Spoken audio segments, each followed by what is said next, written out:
First reading. A reading from the letter of St. Paul to the Corinthians.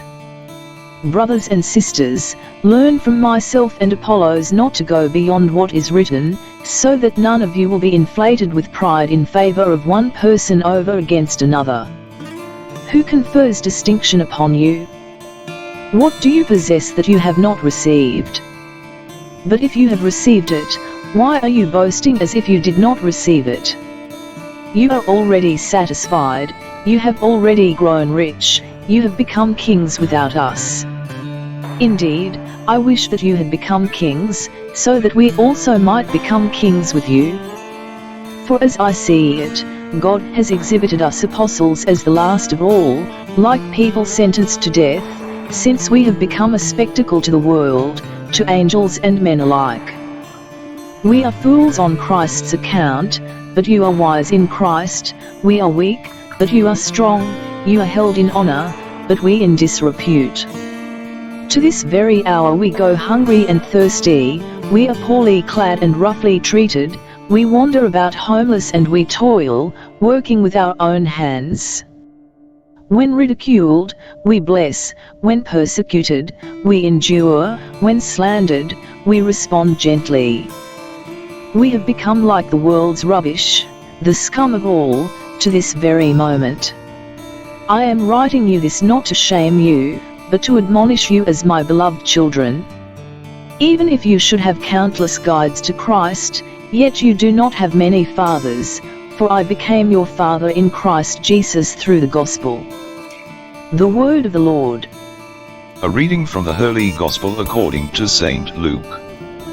While Jesus was going through a field of grain on the Sabbath, his disciples were picking the heads of grain, rubbing them in their hands, and eating them. Some Pharisees said, "Why are you doing what is unlawful on the Sabbath?" Jesus said to them in reply, "Have you not read what David did when he and those who were with him were hungry? How he went into the house of God, took the bread of offering, which only the priests could lawfully eat, ate of it, and shared it with his companions. Then he said to them, 'The Son of Man is Lord of the Sabbath.'" The Gospel of the Lord. Reflection. What does the commandment, "Keep holy the Sabbath," require of us? Or better yet, what is the primary intention behind this command?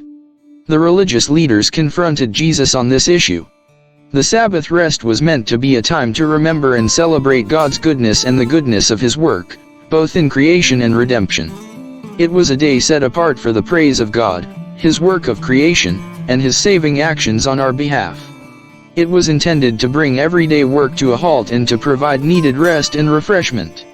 Jesus' disciples are scolded by the scribes and Pharisees, not for plucking and eating corn from the fields, but for doing so on the Sabbath. In defending his disciples, Jesus argues from the scriptures that human need has precedence over ritual custom. In their hunger, David and his men ate of the holy bread offered in the temple. On every Sabbath morning 12 loaves were laid before God on a golden table in the holy place. Each loaf represented one of the 12 tribes of Israel. No one was allowed to eat this bread except the priests because it represented the very presence of God. David understood that human need took precedence over rules and ritual regulations. Why didn't the Pharisees recognize the claims of mercy over rules and regulations? Their zeal for ritual observance blinded them from the demands of charity. Jesus' reference to the bread of the presence alludes to the true bread from heaven which he offers to all who believe in him. Jesus, the Son of David, and the Son of Man, a title for the Messiah, declares that he is Lord of the Sabbath. Jesus healed on the Sabbath and he showed mercy to those in need. All who are burdened can find true rest and refreshment in him. Do you seek rest and refreshment in the Lord and in the celebration of the Lord's Day?